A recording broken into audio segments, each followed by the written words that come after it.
In the shadows of World War II, a woman with a wooden leg stood as one of the most feared spies by the Nazis, yet you've probably never heard of her. This is the tale of Virginia Hall, an American woman born in the early 20th century, in 1906 to be exact. Her journey is a captivating one, marked by courage and resilience.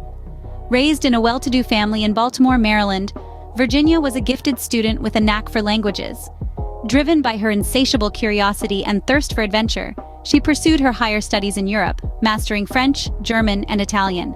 Upon her return to the States, she took up a position in the U.S. Foreign Service, a promising start to what seemed like a conventional career in diplomacy.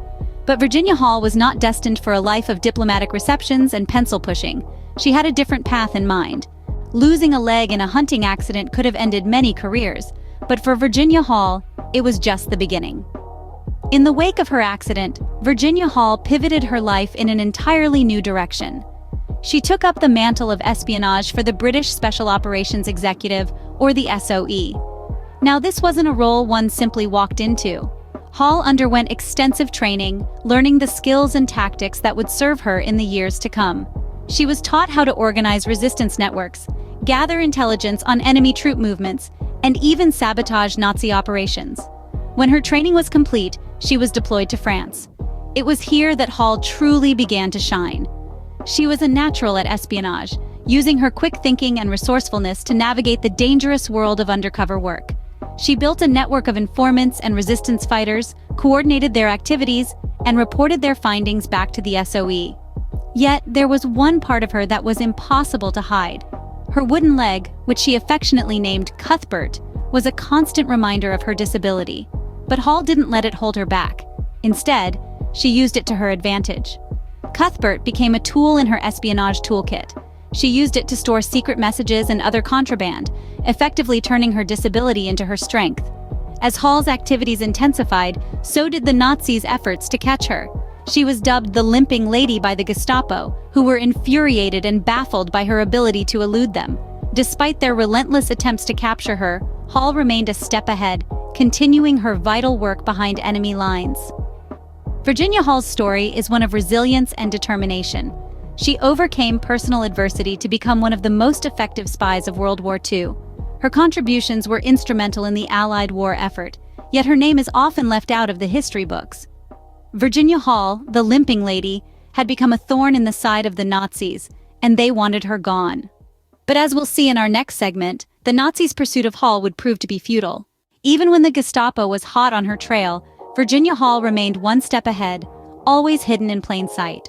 In the midst of World War II, as danger mounted, Hall made a daring escape from occupied France to neutral Spain, trekking across the Pyrenees Mountains on a wooden leg she affectionately named Cuthbert. But her mission was far from over. Not one to rest on her laurels, she returned to continue her work, this time under the auspices of the American Office of Strategic Services, or the OSS. Back in France, Hall was a beacon of hope and a rallying point for the French resistance.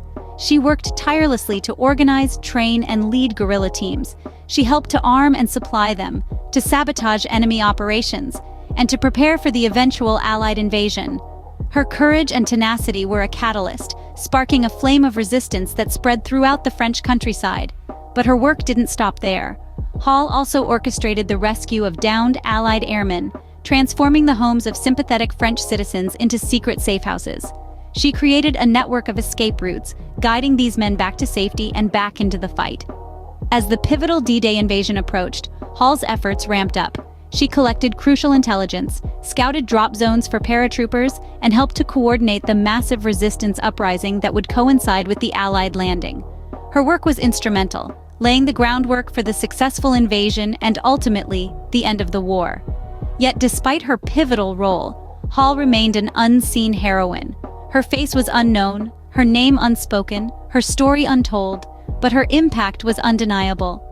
Virginia Hall, the woman the Nazis couldn't catch, was instrumental in the success of the Allies during World War II. She was a woman of extraordinary courage and resourcefulness, a beacon in the darkness of war, a testament to the power of the unseen heroine.